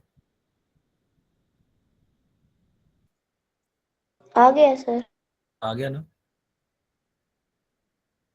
आगे वाला क्वेश्चन, नेक्स्ट सवाल 20वां हुआ। हो गया सर। यार ये फॉर्मूला याद रखना है इसका, ठीक है। ये जो है फॉर्मूला बेस्ड क्वेश्चंस, इनको है ना सॉल्व करने, मतलब डिराइव करने नहीं बैठना है। वैसे इसका डेरिवेशन तुम्हें आएगा भी नहीं, बट फिर भी जो फॉर्मूला बेस्ड क्वेश्चन है ना उनमें बहुत आसानी हो जाती है, फॉर्मूला आपको पता होता है तो। जैसे कि ये k माइनस 273 बाई कितना होता है? 100। 273। 5। बेटा यहाँ पे आपने 9 लिया है। अच्छा ठीक, वो मैं 100 180 कर। हाँ एग्जैक्टली। तो आपको x रिप्लेस करना है f की जगह पे, आंसर आ जाएगा। ठीक है भाई, x रिप्लेस करना जो दिया हुआ है सवाल में, आंसर आ जाएगा। क्या आ रहा है इसका आंसर? 20वां सी सवाल, सर। 574.25। ठीक है, 20वां का आ रहा है सी ऑप्शन। 21st हुआ किसी से? No sir. किया तो सर मैंने। क्या आंसर हाँ आया? ये क्या है इसका? तो डी लगाया था मैंने। D option. देखो 21st का बता दूं मैं अभी, मैंने बाकी पूरे तो देखे नहीं, पर मैंने शायद 20-25 तक देखे थे तुम्हारे सवाल। तो उसमें मेरे को ये सवाल मिला जिसका आंसर गलत दे रखा है। ठीक है, तो जिसने डी ऑप्शन मार्क किया है ना उसका आंसर सही होगा, यानी उसको प्लस मार्क्स मिल जाएंगे पूरे +4। ठीक है, but D option is not the right answer, गलत आंसर है ये, है ना, इसमें करेक्शन है। डी ऑप्शन गलत आंसर है, उसका रीजन मैं आपको बताता हूँ क्यों है। आंसर जो होगा इसका वो ए ऑप्शन होगा। क्यों होगा? क्योंकि ये वर्ड यूज कर रहा है हैंडलिंग अ कुकिंग पैन। समझना ध्यान से, आप जब कुकिंग पैन की बात कर रहे हो, कुकिंग पॉट की, तो आपको थर्मल कंडक्टिविटी अच्छी होनी चाहिए। क्या ये बात समझ में आती है सबको? Yes, sir. ठीक है, Yes, sir. सुनना आप भी, प्रियांशु, लक्ष्य अगर है क्लास में, ठीक है, आप लोग भी सुनना। अगर आपका पॉट की बात हो रही होती तो थर्मल कंडक्टिविटी अच्छी चाहिए, क्योंकि आपको कुकिंग में मदद मिलेगी। अगर थर्मल कंडक्टिविटी अच्छी हुई तो हीट ट्रांसफर अच्छे से हो जाएगा, है ना। लेकिन अगर आप हैंडलिंग की बात कर रहे हो तो आपका हैंडल हो रहा है ना। अब हैंडल में अगर आपकी कंडक्टिविटी बहुत ज्यादा है, हाई थर्मल कंडक्टिविटी है, तो आपको हैंडलिंग में दिक्कत आएगी, हाथ जल सकता है आपका। अरे बात समझ में आ रही है क्या बोल रहा हूँ? ठीक है, Yes, sir. यस इस सर। तो ये क्वेश्चन पहले आया हुआ है, पर इसमें हैंडलिंग वाला जो वर्ड था ना वो इंक्लूडेड नहीं था। नीट में पहले भी पूछा है, एग्जैक्टली सेम क्वेश्चन पूछा है, ये तो I can not remember, but similar question पहले आया हुआ है जिसमें हैंडलिंग वर्ड नहीं था, तो उसका आंसर डी ऑप्शन है। तो वो मिसप्रिंट हो गया है डी ऑप्शन आंसर में आपका। जिसने डी मार्क किया है ना पेपर में उसको मार्क्स मिल भी जाएंगे, बट गलत है वो, आंसर है ए ऑप्शन। क्योंकि जब हम हैंडल की बात कर रहे होते हैं तो सबसे पहले तो थर्मल कंडक्टिविटी कम होनी चाहिए ताकि प्रिवेंशन हो सके हीट ट्रांसफर से। स्पेसिफिक हीट की जब हम बात करते हैं, स्पेसिफिक हीट का मतलब क्या होता है कि रिटेन कितना कर पा रही है हीट मटेरियल आपका। यहाँ लिख भी देता हूं मैं, मटेरियल हीट को कितना रिटेन कर पा रहा है। रिटेंशन पावर जो होती है ना उसकी, वो डिटरमाइन करती है आपकी स्पेसिफिक हीट। क्या होता है स्पेसिफिक हीट का मतलब? सर 1 डिग्री राइज करना, 1 यूनिट मास का टेम्परेचर बढ़ाना 1 केल्विन से, उसको बोलते हैं। कितनी हीट दें कि आपका 1 डिग्री से 1 केल्विन टेम्परेचर बढ़ जाए, है ना, 1 यूनिट Yes, बोला करो आप, 1 यूनिट टेम्परेचर बढ़ जाए। ओके ठीक है, सर। वो होती है स्पेसिफिक हीट। तो कम देनी पड़ेगी ना, अगर लो स्पेसिफिक हीट हुई तो कम देनी पड़ेगी। तो रिटेंशन, आपका रिटेंशन जो हीट का वो होगा नहीं, जल्दी कूल डाउन हो जाएगा। हैंडल जल्दी कूल डाउन होना चाहिए या गर्म ही रहना चाहिए आपका? जल्दी कूल डाउन होना कूल चाहिए। डाउन होना चाहिए ना, तभी तो हैंडलिंग अच्छे से कर पाओगे आप। आपने अगर पकड़ा हुआ है आपका पैन जिसमें आप सब्जी बना रहे हो, और अगर वो गर्म रह गया तो आप उसको पकड़ नहीं पाओगे, हाथ जल जाएगा आपका। अगर उसकी स्पेसिफिक हीट कम हुई तो उसकी रिटेंशन पावर कम होगी, यानी कि वो कूल डाउन भी जल्दी होगा, हीट को रिटेन नहीं कर पाएगा, तो जल्दी से ठंडा भी हो जाएगा और आप उसको यूज कर सकते हो। तो the answer is A option, but paper में डी ऑप्शन दिया हुआ है, ये मैं पहले से बता रहा हूँ, तो इसमें करेक्शन है। Is this clear with everyone? Yes, sir. आगे चलें। Yes, yes sir. सर। 22वां हुआ। सर इसका बी ऑप्शन लग रहा था तो अब मार्क देखो कर इसमें दो। बेसिक सा कंफ्यूजन है जो आप लोगों को होता भी होगा, जिसने पढ़ा हुआ है चैप्टर उसको आइडिया होगा। केमिस्ट्री और फिजिक्स थोड़ा उल्टा चलती है थर्मोडायनेमिक्स के केस में, है ना। एक एक जब हम केमिस्ट्री की बात कर रहे होते हैं तो हम ऑन द सिस्टम बात कर लेते हैं कि ऑन द सिस्टम क्या हो रहा है, वर्क डन। और जब हम फिजिक्स की बात कर रहे होते हैं तो बाय द सिस्टम कर रहे होते हैं कि सिस्टम क्या वर्क डन कर रहा है। ये बात पता है सबको या नहीं पता है? पता है सर। Yes, sir. है ना। तो अब इस वाले केस में फिजिक्स में जब सवाल आएगा, थोड़ा है ये मेहनत, लेकिन अब क्या करें, जो है वो है। फिजिक्स में सवाल आएगा तो एक सिंपल सी बात याद रखनी है, साइक्लिक प्रोसेसेस में जब क्लॉकवाइज आपका जो वर्क डन हो रहा है क्लॉकवाइज साइकिल में, तो क्लॉकवाइज का मतलब होता है पॉजिटिव वर्क डन। क्या होता है भाई? Positive. पॉजिटिव। पॉजिटिव और काउंटर क्लॉकवाइज या एंटी क्लॉकवाइज की जब बात करें नेगेटिव। Negative. तो नेगेटिव वर्क डन होगा। तो सिंस यहाँ पे आप देख सकते हो कि जो बड़ी साइकिल है नेगेटिव वर्क डन है, वो बड़ा है। W2 ये है, तो W2 is greater than W1, तो ऑल ओवर जो वर्क डन होगा वो क्या होगा? Negative. So B option. Negative. Any doubts? आगे चलें। Yes Yes, sir. sir. ये उल्टा होता है, इसका जो लॉजिक है, जो कॉन्सेप्ट है, वो ये बोलता है कि जो सिस्टम पे जो वर्क डन हो रहा है ना, नेट वर्क डन, ठीक है, वो कैसा वेरी कर रहा है। ठीक है, तो इसका डेरिवेशन है पूरा, पीवी डायग्राम बनाते हैं जब हम किसी साइकिल की पीवी डायग्राम जब बनाते हैं तो उसके थ्रू हम इसको एक्सप्लेन करते हैं, बट अभी आपको सब किसी भी चीज पे ध्यान नहीं देना है। जो ध्यान देने वाली बात है, याद रखने वाली बात है, वो मैंने लिख दी है। 23rd क्वेश्चन हुआ। No sir. इसमें क्या डाउट है बेटा? किसी से हुआ? सर उसको मूव करा दिया ना। किसी से हुआ? किसी का कर सही? तो दिया था, कर तो दिया था सर। कितना है आंसर बताओ? मुस्कान, प्रियांशु, कितना सर आंसर है? डी आ रहा था, सर डी आ रहा था मेरा। डी। मुझे डाउट था। 6000, हाँ, डी ऑप्शन राइट आंसर है। इसमें ये क्या बोल रहा है कि दो केसेस ले लिए इसने। एक, आप जनरली आप है ना, जो स्लिट्स के बीच का सेपरेशन होता है ना, स्लिट्स के और स्क्रीन के बीच का, सॉरी, कैपिटल डी जिसको आप बोलते हो, उसको आप चेंज करते नहीं हो, पर इस सवाल में आपने डी को चेंज कर दिया है ना? इस सवाल में आप डी को चेंज कर रहे हो, तो उसमें क्या होगा कि आपको ये समझना पड़ेगा सवाल में कि एक केस में अगर आपका बीटा 1 बन रहा है, फ्रिंज विड्थ का वैल्यू बीटा 1 आ रहा है, तो जब आपने बीटा 1 लिया तो आपने D1 डिस्टेंस या सेपरेशन पे रखा था स्क्रीन को। जब आपने इसको आगे सरकाया, आगे खिसकाया ना, ऐसे आगे कर दिया इसको, D2 डिस्टेंस पे कर दिया, तो कुछ बीटा 2 आपका फ्रिंज विड्थ बन के आएगा। तो जो चेंज इन फ्रिंज, अच्छा, फ्रिंज विड्थ चेंज होगी, ये तो समझ में आ रहा होगा सबको। Yes sir. फ्रिंज विड्थ का फॉर्मूला होता है ना, lambda D upon D, lambda capital D upon small D, right? तो अगर आप कैपिटल डी में चेंजेस करोगे तो फ्रिंज विड्थ भी चेंज होना चाहिए, बोलो हाँ या ना? Yes sir. है ना? तो बीटा 1 तो आ गया आपका lambda capital D1 upon D, क्योंकि बाकी चीजें आप सेम रख रहे हो। बीटा 2 आ गया lambda capital D2 upon small D. Already yes sir. और आपको बीटा 1 माइनस बीटा 2 की वैल्यू दी हुई है। चेंज इन फ्रिंज विड्थ दिया हुआ है आपको, कितना दिया हुआ है? 10⁻³ मीटर, दिख रहा है सबको? Yes sir. 10⁻³ तो इसको कर दो, मतलब ये ऊपर वाले फॉर्मूले में डाल दो, D1 minus D2 lambda upon D आ जाएगा, है ना? सब चीजों की वैल्यू दी हुई है, पुट करो, आंसर पाओ। Lambda equals to 6000 angstrom, that is your answer, D option. Sir हाँ जी। द D1 माइनस D2 की वैल्यू 5 into 10⁻² आएगी। हाँ जी, बिल्कुल ओके सर। ठीक है। 24th तो यही बोल रहा था, ये बता दो। 24th आपसे यही नहीं हुआ अटक रहे थे होगा। क्वेश्चन। हाँ, 24th आपसे नहीं हुआ होगा क्योंकि आपने ये चीजें पढ़ी नहीं होंगी। थोड़ी सोनोमीटर के ऊपर सवाल कम डिस्कस किए जाते हैं क्लासेस में भी, ट्यूनिंग फॉक्स ट्राई किया था पर हुआ नहीं। ट्राई किया था, ठीक है। तो जो फ्रीक्वेंसी होता है ना बेटा, उसका फॉर्मूला आपको पता होना चाहिए सबसे पहले तो। 24th को करने के लिए क्या होता है फ्रीक्वेंसी का फॉर्मूला? V/2L। V/2L होता है। और ट्यूनिंग फॉर्क में क्या होता है? सोनोमीटर या ट्यूनिंग फॉर्क में क्या यूज करते हैं हम फॉर्मूला? 1/2L √T/μ, जब हम किसी वायर की बात कर रहे होंगे, यस सर। है ना? सोनोमीटर को जब आप डिस्कस करोगे, वायर को जब आप डिस्कस करोगे, तो आप क्या फॉर्मूला लिखोगे? F equals to 1/2L √T/μ।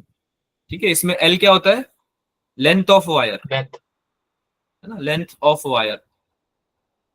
F हो गई आपकी फ्रीक्वेंसी, ठीक है। T हो गया आपका, क्या हो गया? T tension. टेंशन, वायर की बात हो रही है ना क्योंकि। और म्यू क्या हो गया? मास पर यूनिट लेंथ। हाँ, लीनियर डेंसिटी भी बोल सकते हो या मास पर यूनिट लेंथ बोल सकते हो, बहुत बढ़िया, ठीक है। तो यहां से हमें पता चलता है कि ये F जो है वो इनवर्सली प्रोपोर्शनल है लेंथ के, ठीक है। ये हमें यहां से पता चलता है that frequency is inversely proportional to length. अब जब ट्यूनिंग फॉक्स की बात होती है, जो हम यहाँ पे डिस्कस कर रहे हैं आपका, ठीक है, तो आपको एक कॉमन फ्रीक्वेंसी पे आंसर निकालना पड़ेगा। एज इन, जब आपको, अगर आप देखो F1 एक फ्रीक्वेंसी है, frequency of the first wire, first sonometer wire, जब लेंथ आपने 1 मीटर ली होगी। बाकी बच्चों ने देखो पढ़ा हुआ नहीं है ये, तो प्रियांशु और एक दो बच्चे जो और हैं, उनको मैं थोड़ा वर्बली समझा रहा हूँ, आप अटेम्प्ट कर लेना, क्योंकि बाकी बच्चों को बिल्कुल समझ में नहीं आएगा, उन्होंने पढ़ा हुआ नहीं है, है ना? चैप्टर पढ़ा ही नहीं उन्होंने। तो आपको बता रहा हूं मैं, समझ लो। आपकी F1 तो हो गई, ये समझ में आया सबको कि इनवर्सली प्रोपोर्शनल है, फ्रीक्वेंसी Yes, sir. प्रोपोर्शनल है लेंथ के, है ना? तो इस कॉन्सेप्ट को ध्यान रखना। अब F1 जो है वो क्या है? वो फ्रीक्वेंसी सोनोमीटर वायर की जब लेंथ 1 मीटर ली थी। F2 फ्रीक्वेंसी कौन सी फ्रीक्वेंसी है? जब सोनोमीटर वायर का लेंथ 1.05 मीटर हो गया था, ठीक है। तो ये आपको समझ में आता है कि F1 upon F2 should be equal to L2 upon L1, yes sir. ठीक है। इनवर्सली प्रोपोर्शनल है क्योंकि। तो यहां से सबसे पहले तो आप F1 निकाल लो, मतलब सॉरी, F1 और F2 में रिलेशन निकाल लो, है ना?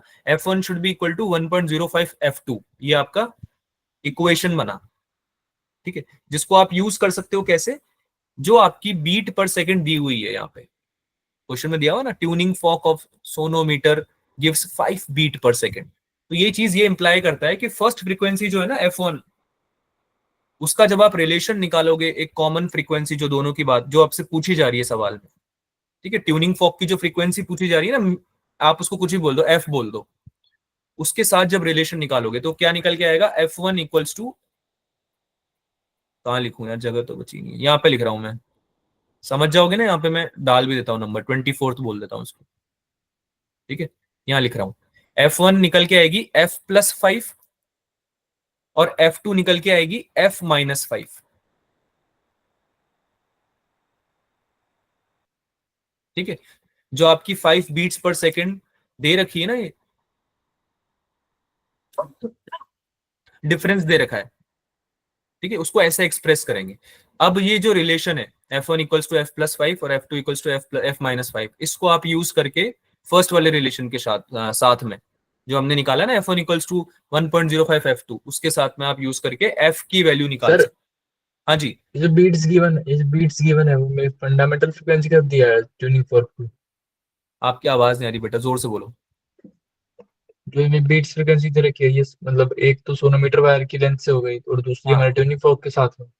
हाँ बेटा, कंपेयर किया जा रहा है, जो 5 बीट पर सेकंड है ना, जो आपको प्रॉब्लम में दिया हुआ है, वो ट्यूनिंग फॉक को कंपेयर किया जा रहा है दोनों वायर से, दोनों अलग अलग वायर हैं, तो उससे कंपेयर किया जा रहा है, ठीक है। तो वो ओके ऐसे सर। ऐसे इक्वेशन बनेगी जब हम रिलेट करेंगे उसको वायर के साथ, जब रिलेट करेंगे ट्यूनिंग फॉक को, तो जो मैंने लिखा ना, ये F1 इक्वल्स टू F+5 और F2 इक्वल्स टू F-5, ऐसे ये इक्वेशन बनेगी, ठीक है, तो उसको आप यूज कर सकते हो। उसका आंसर मैं बता देता हूँ, देखो टाइम की बड़ी कमी है, जनता हमारे पास थोड़ी व्याकुल हो रही होगी। 25वां हुआ, डी ऑप्शन आंसर है इसका ना, क्रॉस चेक कर लेना एक बार। Okay sir. 25वां हुआ, सर इसका बी ऑप्शन। बी ऑप्शन है 25वें का, हाँ 25th, सर बी लगा था। 25th तो मतलब सबसे होना चाहिए, this was like easy category question, ठीक है, इजी में कैटेगरी में क्लासिफाई करेंगे। The right answer is yes, B option. Diffraction is due to superposition of light from the same wave front, interference होता है due to two waves derived from the same source, है ना, ये basic definition पे based question है। 26वां, ये भी नहीं हुआ सर। सारे साउंड वेव वाले क्वेश्चन दिक्कत करें मतलब,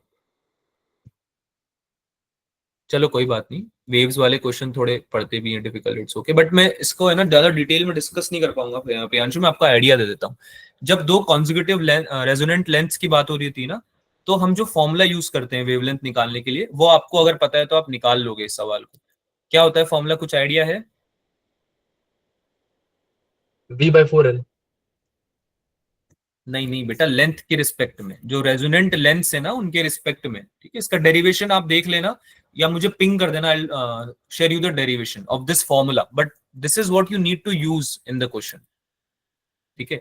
इस पर्टिकुलर इक्वेशन को आपको यूज करना पड़ेगा। कॉन्जिक्यूटिव रेजोनेंट लेंथ होती है ना, मैं आपको एक्सप्लेन कर देता हूँ लगा कैसे रहे इस फॉर्मूले को। L1 और L2 दो कॉन्जिक्यूटिव रेजोनेंट लेंथ है, ठीक है, तो जो वेवलेंथ निकलेगी ना साउंड की, वो निकलती है 2 टाइम्स L2 माइनस L1 से। तो यहाँ पे आप बाकी तो आप कर ही लोगे अब तो, क्योंकि 49 आपका L2 है, 16 आपका L1 है, तो उससे आपको हाँ मीटर, उसके बाद तो हो जाएगी सर। हाँ अब हो जाएगा, लैम्डा निकल जाएगा। और आपको पता है कि स्पीड जो होती है वो होती है न्यू लैम्डा, यस सर। है ना, फ्रीक्वेंसी के साथ जो रिलेशन होता है इसका, यस सर। न्यू लैम्डा, ठीक है। हो जाएगा सर, अब तो हो जाएगा। हाँ, तो अब आप स्पीड निकाल लेना, आंसर मैं बता देता हूँ, आंसर इसका आ रहा है 330 मीटर पर सेकेंड। सर जनरल इतनी स्पीड होती है ना साउंड की तो एयर में वैसे भी। हाँ जनरली यही होती है, जनरल स्पीड यही होती है, ठीक है। तो बट हाँ ये यूज नहीं कर सकते सवाल में क्योंकि बाकी ऑप्शन भी बहुत क्लोज हैं, और वी कैन नॉट अज्यूम कि भाई हाँ ये होगी। सोचा था डिस्टेंस, सर मैंने मारने के लिए। आंसर ये लगा क्या है हो तुम? नहीं लगा नहीं था, सोचा था यही मारा सोचा था। था, हाँ। हाँ नहीं देखो, नीट में अगर तुम पेपर सॉल्व करो, तुम्हें लग रहा है कि 4-5 सवाल ही हैं जो नहीं हो पाए, तो तुम लगा के आ जाना, फिर रिस्क ले सकते हो, कोई दिक्कत नहीं। बट ऐसा नहीं कि 4-5 क्वेश्चन में रिस्क ले ली, है ना, 1-2 क्वेश्चन में चलता है ऐसा वाला रिस्क, ठीक है, कोई दिक्कत नहीं है। अगला सवाल हुआ, अगेन यस सर हो गया। you can use a formula which is called Newton's formula for this, सुना है कभी? न्यूटन्स फॉर्मूला सुना है कभी? F square equal to X Y. No. Focal length होती, लिख लो इसको, डिराइव नहीं करेंगे हम, समय की कमी है, लेकिन मैं आपको बता देता हूं फॉर्मूला क्या होता है, यूज कैसे करते हैं। अगर आपको मिरर से दिया हुआ हो दो separate distance which is object का और इमेज का फ्रॉम द फोकस, ठीक है, ये फोकस के साथ डिस्टेंसेस हैं।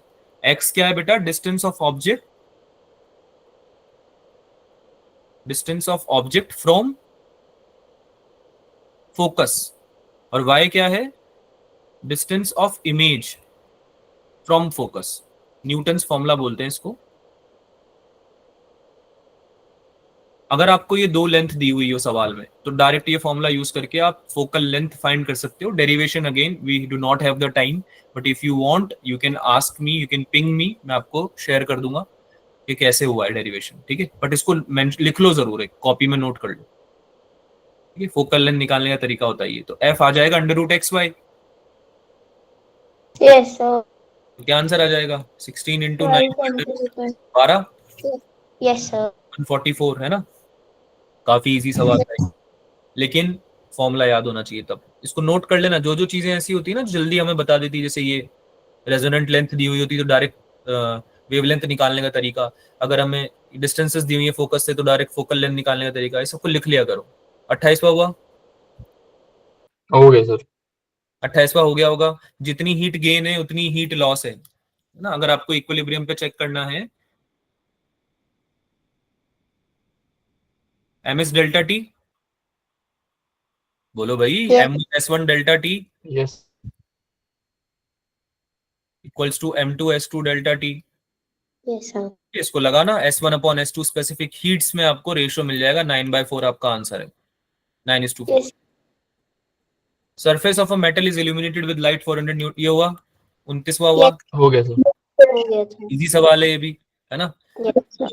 Phi equals to E minus K max, है ना। पहले E निकाल लेना HC अपॉन लैम्डा से, पुट यस कर दे, सर। आंसर आ जाएगा 1.41 electron volt, yes yes sir sir. आ गया। B option. 30वें का आंसर आया बामर, बहुत इजी सवाल आ गया sir, D option. E equals to 13.6 1/2 square, और सबसे अगर इसको मिनिमम वैल्यू चाहिए एनर्जी की, बोल रहा है ना ये लीस्ट एनर्जेटिक फोटोन, तो सबसे पास वाला कौन सा पड़ता है? थर्ड एनर्जी लेवल, है ना। तो HC अपॉन लैम्डा या E को आप क्या लिखोगे? 13.6 1/2 स्क्वायर माइनस 1/3 स्क्वायर। अरे यही आएगा ना लीस्ट एनर्जेटिक फोटोन के लिए यस सर। बामर में। अरे बामर, पास्चन, ये सब याद तो है ना तुम लोगों को, ये भूल यस चुके सर याद है। है ना। बस इसमें ये ध्यान रखना कैलकुलेशन करते वक्त कि अगर एमस्ट्रॉन्ग में है तो 12,400 रखना है HC की जगह। क्या रखोगे HC की वैल्यू? 1 2 अरे 1240 रखोगे या 12400 रखोगे? बताओ, तुम लोग बताओ 0 12400। क्या रखेंगे प्रियांशु? 12400। है ना। एमस्ट्रॉन्ग के लिए क्या होती है? 12400। ना, और अगर नैनोमीटर में दिया हुआ हो तो 1240। ये बात बहुत ही बेसिक और सिंपल है, लेकिन भूल जाते हैं जल्दबाजी में ना, तो याद रखना। चलो भाई अगला सवाल 31। सर ये बता दो कब होता है कब नहीं होता, ये दिक्कत आ गई थी। क्या चीज? कब जीना डायोड एक्टिवेट होगा कब नहीं होगा। बेटा सवाल में दिया हुआ है, तो यहाँ पे आपको current flowing through 1 kilo ohm resistor निकालना है, और जब भी आपका जीनर डायोड लगा होगा ना, तो आपको अज्यूम करके चलना है कि ये जीनर ब्रेकडाउन वोल्टेज या जीनर वोल्टेज ही मेंटेन करके चल रहा है इस पे। जो एक्सटर्नल लोड है ना आपका 1 किलो ओम का, ठीक है, उस पे Yes, sir. 5 वोल्ट का वोल्टेज ही मेंटेन करके चलेगा। ये आपको हमेशा अज्यूम करना है सवाल में, अनटिल अनलेस वो कुछ और इन्फॉर्मेशन दे दे जो कि आपको दिख जाएगी। अगर आपने इस पे कुछ क्वेश्चन सॉल्व किए हैं दिख जाएगी आराम से, लेकिन यहाँ पे जैसे कुछ नहीं दिया हुआ है तो आपको अज्यूम करके चलना है कि जीनर वोल्टेज यहाँ पे है, ब्रेकडाउन वोल्टेज है 5 वोल्ट का इसके अक्रॉस, ठीक है। तब तो अब 5 निकल मिली जाएगा। एम्पियर आएगा। हाँ अब तो आ जाएगा, बहुत ईजी है। सर मुझे डाउट हो रहा था कि मतलब वो एक्टिवेट नहीं है क्योंकि हाई वहां पे था ना, रेजिस्टेंस हाई थी, तो वहां तक आएगा कि नहीं आएगा। 10 पोटेंशियल दे रखा है इसलिए। 10 वोल्ट दे रखा है, लेकिन इसको ऐसे भी समझो, 500 ओम तुमने लगा रखा है 10 वोल्ट की सेल के साथ में, बैटरी के साथ में, लेकिन तुम्हारा जो लोड है वो है 1 किलो ओम का, तो लोड तो ज्यादा है, लोड ज्यादा है ना आपकी रेजिस्टेंस से।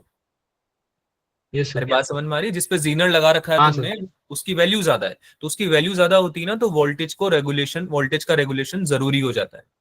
हमें जीनर की जरूरत पड़ती है अपने मैक्सिमम पोटेंशियल पे। तो वो कितना रखता है भाई, जितना उसका वैल्यू है जीनर का, उतना ही लगा देता है तुम्हारे लोड पे। 5 वोल्ट है तो 5 वोल्ट पूरा का पूरा लगा देगा। ठीक है, तो यही तुम्हें कॉन्सेप्ट को यूज भी करना है। तो यहाँ पे अब तो तुम सीधे निकाल दोगे I equals to V upon 5 milli ampere आएगा सर। 5/10⁻³ यही होगा।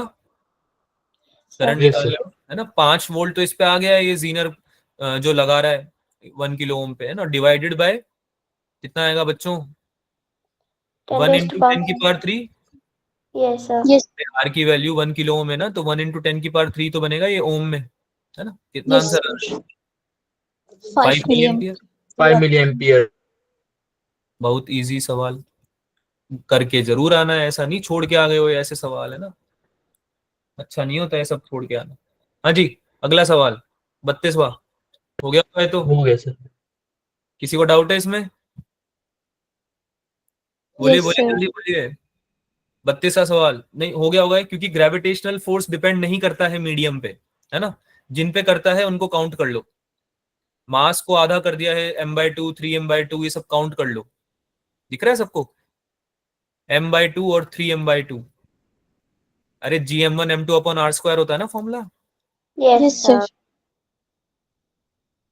ये होता है ना फॉर्मूला ग्रेविटेशनल फोर्स का। तो gm²/d² इनिशियली दोनों मास m है, सेकंड केस में m/2 और 3m/2 तो मास हो गए, और d क्या हो गया है, d क्या हो गया है, d/2। d क्या हो गया है, d/2, आधा डिस्टेंस हो गया है। ठीक है, ये समझ में आया सबको? तो ये तो yes sir F1 है, F2 के केस में इससे निकाल लेना, और तुमको रियलाइज होगा कि F2 जो है वो 3F1 के बराबर है, तो 3 × F, that is your answer, B option. ठीक है, मीडियम पे डिपेंड नहीं करता है, does not depend on medium. yes sir तो कंफ्यूज होने की जरूरत नहीं मीडियम वाली बात से। 33 हो गया होगा। यंग्स मॉड्यूलस क्या होता है भाई, stress upon strain, yes sir Yes sir. सबसे हुआ है ये या नहीं हुआ है? yes sir हो ठीक है, गया था हो गया सर। कंपेयर करोगे दोनों के लिए तो L² डायरेक्टली प्रोपोर्शनल आ जाएगा वॉल्यूम के। पहले तो एरिया को रिप्रेजेंट वॉल्यूम अपॉन लेंथ लिखना सीखना, है ना, वॉल्यूम अपॉन लेंथ लिखना। फिर तुमको रियलाइज होगा L जो आ रहा है, नॉट L सॉरी, L² जो आ रहा है वो डायरेक्टली प्रोपोर्शनल आ रहा है वॉल्यूम के, तो इसको यूज करके आप निकाल सकते हो ना, आपका रिलेशन बन जाएगा ये L1/L2 ठीक है, 4/25 आंसर है इसका, सी ऑप्शन आया सबका। yes sir आ गया था 34वां हुआ कोलिजन, 34वां सर हुआ सर कौन हो तो कौन गया सर, पर उसका आंसर क्या है सर? 1/2 ठीक है सर। 0.5। ठीक है, okay सबसे पहले तो आप इसमें ये देखो कि आप में इसमें आप लीनियर मोमेंटम को कंजर्व कर पा रहे हो क्या, है ना। इसकी अगर मैं u मान लूं इनिशियल वेलोसिटी, और कोलिजन के बाद इसकी फाइनल वेलोसिटी v मान लूं, तो क्या लिखूंगा मैं, mu+0 इक्वल्स टू क्या लिखूंगा, 0+2 2 mv इंटू v, यही लिखूंगा कि इक्वेशन बेटा, yes sir क्यों, समझ में आ Yes. रहा है? कोलिजन के केस में जब हम इसको कंजर्व करेंगे तो ये लिखेंगे, तो यहां से आपका सबसे पहले तो v आ जाएगा u/2, है ना, इनिशियल वेलोसिटी जो थी आपकी इसकी। ठीक है, इसके टर्म्स में फिर कॉफिशिएंट ऑफ रेस्टिट्यूशन का फॉर्मूला लगा देना, क्या होता है ये, VB minus VA upon UA minus UB। ठीक है, ये फॉर्मूला लगा देना, वैल्यूज तुम्हारे पास सारी है ही सही, 1/2 आंसर आ जाएगा। कॉफिशिएंट ऑफ रेस्टिट्यूशन का फॉर्मूला है, जिसने नहीं पढ़ा है वो एक बार पढ़ने के बाद इसको सॉल्व करना। ठीक है, 35वां Yes sir. हो गया सर। काफी ज्यादा टाइम हो गया यार, एक काम करते हैं बाकी क्वेश्चन या तो डिस्कस कर लेते हैं बाद में, या मुझे तुम बता दो किस किस में डाउट है, ताकि मैं सर उनके। 36 बता दो, 36। 36वां बेटा, 36वें में टाइम लगेगा आपको अच्छा खासा, है ना। 36वां मैं आपको आइडिया दे देता हूँ, बाकी मैं आपको सोल्यूशन शेयर कर दूंगा। ठीक है, आइडिया दे देता हूँ कैसे होगा। ठीक है, सुन लो एक बार, सुन लो, बाकी किसी और को भी डाउट है कि 36वें में? Yes sir. ठीक है। 36वें में आपको क्या करना है बेटा, एक सेल को पहले बात तो अपोजिट लगाना है आपको, यही बोल रहा है वो। मैं आपको एक रफली डायग्राम बना के बता देता हूँ। वो कह रहा है कि सारे सेल एक ही डायरेक्शन में लगे हुए हैं, एक की पोलैरिटी उसने अपोजिट कर दी है। ठीक है, तो जैसे कि अगर आप ऐसा समझो इसको, ये ऐसे जा रहे हैं सारे सेल। सर इसमें एक सेल है या फिर मतलब ए कुछ अलग सेल है, डिफरेंट सेल है? नहीं नहीं, एक सेल को उसने अपोजिट पोलैरिटी पे लगा दिया है। आ गया अच्छा, एक क्वेश्चन। सेल को अपोजिट कर दिया। हाँ, एक सेल को अपोजिट लगा दिया है, तो उसकी वजह से क्या होगा, आपका 2e टाइम्स या n/2e टाइम्स आपका जो है ईएमएफ वो चेंज हो जाएगा। ईएमएफ जो नया वाला होगा ना, वो n-2e टाइम्स हो जाएगा। क्यों? क्योंकि n-1e तो आया, उसकी वजह से जो पोलैरिटी चेंज हुई है, और उसमें आप -e भी करोगे टोटल चेंज निकालने के लिए ऑल ओवर, तो n-2e टाइम्स हो जाएगा। ठीक है, फिर तो आप केवीएल सर लगा वो के तो इसमें। ठीक है, हाँ बोलो। वो तो ठीक है, बट वो नीचे एन आ रहा है ना, ये समझ नहीं आ रहा। ऊपर तो सही है पर नीचे एन आ रहा है, दिक्कत ये है ना। क्योंकि बेटा रेजिस्टेंस भी n टाइम्स स्मॉल r होगा ना, जो आपका कैपिटल R अच्छा आप हाँ। यूज करोगे इसमें, वो भी तो n टाइम्स R होगा। वो फैक्टर आप हो सकता है भूल यस गए सर। हो, है ना, स्मॉल। सर फिर सेकंड आएगा इसका? इसका आंसर मैं बता देता हूँ, आंसर आ रहा है इसका। सेकंड होगा फिर? हाँ, 2e बाय, नहीं नहीं, इसका आंसर आ रहा है आपका 2e/n। डी ऑप्शन है शायद, एक बार मैं क्रॉस चेक कर लेता हूँ, रुक जाओ। हाँ, 2e/n है। 2e/n क्यों है? क्योंकि आपको जो पोटेंशियल डिफरेंस निकालना है ना, अक्रॉस ईच सेल निकालना है। ठीक है, तो आपका जो ईएमएफ बना, वो तो बना n-2e। मैं लिख देता हूं एक बार यहाँ पे, ये तो बना n-2e, है ना। और रेजिस्टेंस कितना हुआ, n टाइम्स r। रेजिस्टेंस कितना हुआ, n times small r, sorry capital R तो यस निकालना ही सर। ना, इंटरनल रेजिस्टेंस का n टाइम्स हो जाएगा। तो अब जो तुम करंट ड्रॉ करोगे वो क्या हो जाएगा, n-2e/nr। अब इस पूरे को तुम्हें इंटरनल रेजिस्टेंस से भी मल्टीप्लाई करना पड़ेगा सर्किट में निकालने के लिए। बात समझ में आ रही है? करंट जब निकालोगे इसमें, तो ये क्या हो जाएगा, n-2 times e upon N R multiply by, sorry, N R multiply by small R. अरे बात समझ में आई? करंट निकालने के लिए, Yes. करंट निकाल रहे हैं क्योंकि हम ये, राइट। तो इस चीज को आप यूज करते हुए निकालोगे जब potential difference across each cell, तो आपका 2e/n ही आएगा। बाकी एक बार मैं आपको इसका सोल्यूशन भी भेजता हूँ, अगर उससे समझ में नहीं आया तो बताना, है ना। वी विल डिस्कस इट और फिर डिटेल में, क्योंकि काफी लेट हो गया है बेटा, टाइम काफी ज्यादा हो गया है। बात समझ में आई? हेलो? यस सर, सोल्यूशन भेज यस देना सर। फिर इसका। ठीक है, सोल्यूशन मैं आपको शेयर करता हूँ सब लोगों को इसका, तो आप उसको देखना, एक बार समझना। और बाकी जो बच्चे हैं जिनको बिल्कुल भी समझ में नहीं आया है, वो एक बार अब क्लास में जब क्लास में आओगे तब डिस्कस कर लेंगे इसको। ठीक है, तो यार अभी इसको रैप अप करते हैं, और इसके अलावा कोई सर डाउट है इसमें एक तो लास्ट क्वेश्चन है, स्टेटमेंट है लास्ट क्वेश्चन वाला, वो बता दो सर, थोड़ा डाउट है उसमें। Last question. Last question, 45। Question. Yes sir. हाँ, तो 45 का आंसर बता देता हूँ मैं आपको। 45 का आंसर आप लोगों का कितना है, किसी से हुआ ये? सर मेरे हिसाब से नेगेटिव और कांस्टेंट आना चाहिए। हाँ, 45 का आंसर आएगा बी ऑप्शन। 45 का आंसर आएगा B option, negative and constant. मैंने सोचा था पर मैंने लगाया नहीं। ठीक है, जब पार्टिकल को प्रोजेक्ट किया जा रहा है अर्थ से with speed less than escape speed, तो काइनेटिक एनर्जी और पोटेंशियल एनर्जी का जो समेशन है ना, उसकी बात हो रही है। ठीक है, समेशन की बात हो रही है। जो तुम एस्केप वेलोसिटी से कम भेजोगे, तो टोटल मैकेनिकल एनर्जी क्या रहनी चाहिए बेटा, नेगेटिव ही तो रहनी चाहिए टोटल मैकेनिकल एनर्जी आपकी। Yes sir. एस्केप स्पीड से अगर आप कम पे पार्टिकल को प्रोजेक्ट कर रहे हो तो, ठीक है, क्योंकि अगर एस्केप स्पीड से बराबर या ज्यादा पे करोगे तो वो एस्केप ही हो जाएगा, तो आपकी मैकेनिकल एनर्जी नेगेटिव नहीं रहेगी। ठीक है, और कोई क्वेश्चन है तो बता दो, I will share the solution because we are already 15 minutes आगे क्लास के टाइमिंग से। सर जैसे अगर हमने एस्केप वेलोसिटी बराबर दे दी उसको, एस्केप वेलोसिटी के बराबर, तो मैकेनिकल एनर्जी जीरो हो जाएगी। एस्केप वेलोसिटी के बराबर दे दी तो हाँ, अगर एस्केप वेलोसिटी के एग्जैक्ट बराबर दी, बट पॉसिबल नहीं है कि आप एस्केप वेलोसिटी के बराबर दे पाओ, जनरली आप ज्यादा ही देते हो, बट अगर आपने बराबर दे दी नहीं सर, एग्जैक्ट, क्वेश्चन में आ जाए तो, जैसे क्वेश्चन में आ जाए हाँ हाँ, तो। क्वेश्चन में आ जाए तो, क्वेश्चन में आ जाए तो, क्वेश्चन में अगर ऐसा आएगा तो आप और पूछ अगर लो। ज्यादा दे दी तो पॉजिटिव? अगर आपने ज्यादा दे दी तो, ज्यादा दे दी तो हाँ पॉजिटिव होना चाहिए। अगर और सर आपका, but decrease up to zero आएगा या फिर कांस्टेंट आएगी? नहीं नहीं, ज्यादा दे दी तो, अगर आप एस्केप वेलोसिटी से ज्यादा दोगे, किस चीज को, पार्टिकल की स्पीड को। तो मैकेनिकल एनर्जी कैसे लिखोगे पहले तो ये बताओ। काइनेटिक एनर्जी बस पोटेंशियल एनर्जी। काइनेटिक एनर्जी बस पोटेंशियल एनर्जी तो लिखोगे, लेकिन उसको मतलब एक्सप्लेन कैसे करोगे। काइनेटिक एनर्जी कितनी होनी चाहिए, हाफ एम, जैसे वीई दे दी, मान लो वीई पे डिस्कस करते हैं इसको, ठीक है। हाफ एम वीई स्क्वायर दी, काइनेटिक एनर्जी कितनी यस बनी सर। हमारी, ठीक है। If you are providing the velocity of particle more than escape velocity, इस चीज का बोल रहे हो ना आप। Yes sir. आवाज आ रही, हाँ। तो काइनेटिक एनर्जी तो हाफ एम वी स्क्वायर हो जाएगा, मैक्सिमम जो वैल्यू है वो अटेन कर लेगा आपकी। और पोटेंशियल एनर्जी क्या होती है, पोटेंशियल एनर्जी क्या होती है किसी पार्टिकल की, एमजीएच होती है। Yes sir. तो हाइट जैसे जैसे बढ़ रही है आपकी, क्योंकि आप सरफेस से लेते हो हाइट को हमेशा, कहां से लेते हो, सेंटर से लेते हो, यस सर। सरफेस से लेते हो, सर चलते हैं। सर सरफेस से। तो जैसे जैसे हाइट बढ़ रही है, क्या पोटेंशियल एनर्जी भी चेंज हो रही है हमारी, यस सर। ठीक है। तो आपकी पोटेंशियल एनर्जी पहले तो पॉजिटिव, जैसे नेगेटिव एंड कांस्टेंट है जब तक कि आपने अचीव नहीं करी, लेकिन जैसे आपने अचीव कर ली, जीरो हुई, और फिर उसके बाद से वापस से क्या होने लगेगी, नेगेटिव की तरफ जाने लगेगी, हाँ पॉजिटिव नहीं रहेगी तो, ठीक है, फिर से कम होने लगेगी। कभी पॉजिटिव नहीं रहेगी।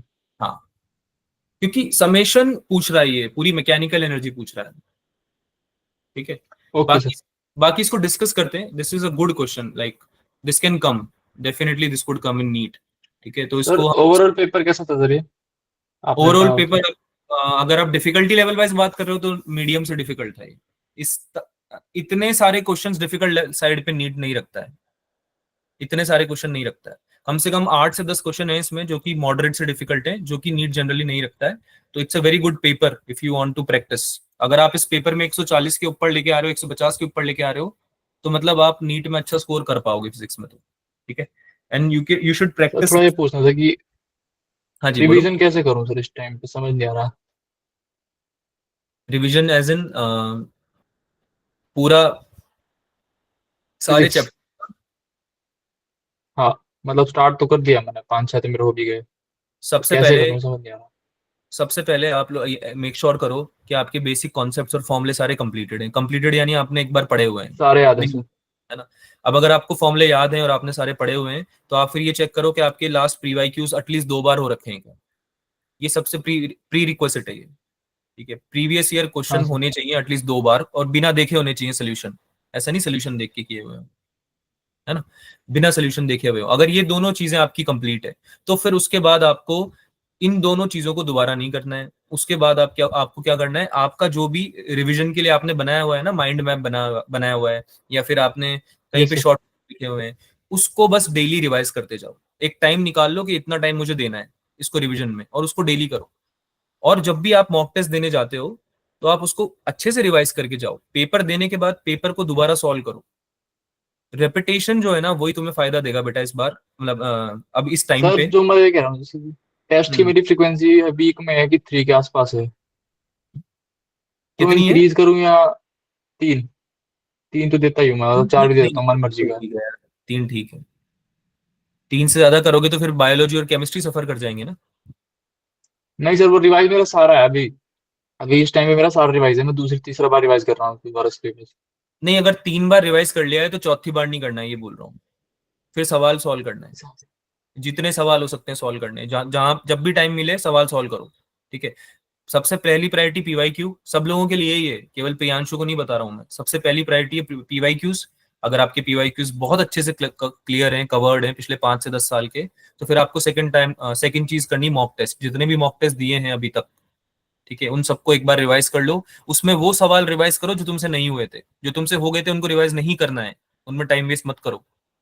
जो तुमसे नहीं हुए हैं उनको रिवाइज करना है, ठीक है। उनको सॉल्व करके देखो दोबारा। पूरा आंसर तक सॉल्व करने की जरूरत नहीं है, अगर आपसे हो पा रहा है सवाल, आपको दिख जाएगा, उसको छोड़ो, आगे बढ़ो। आपसे जब ये दोनों चीजें हो जाती है, तो आपको डीपीपी शेयर करी हुई है हमने। They have very good questions, अच्छे क्वेश्चंस हैं उनमें, बहुत ज्यादा। जेई मेंस और जेई एडवांस के क्वेश्चंस भी हैं उनमें, तो you can solve that also, अगर आपको कॉन्फिडेंस के लिए करना है सॉल्व, ठीक है। लेकिन मैं रिकमेंड करता हूँ केमिस्ट्री और बायोलॉजी पहले कंप्लीट कर लो। जब अगर आपके दोनों में बहुत अच्छे मार्क्स आ रहे हैं, तो आप वो डीपीपी सॉल्व करना, ठीक है बेटा। बाकी प्रियांशु अपन मिलते हैं एक बार, ठीक है। Offline I will be coming ना दिल्ली में, जब आप, ओके सर। है ना, पेपर होगा तो आ जाना। बाकी बच्चे जो दिल्ली से हैं वो भी आ जाना भाई, है ना, मिलते हैं, बात करते हैं। ठीक है भाई, thank you sir. Okay, bye bye everyone.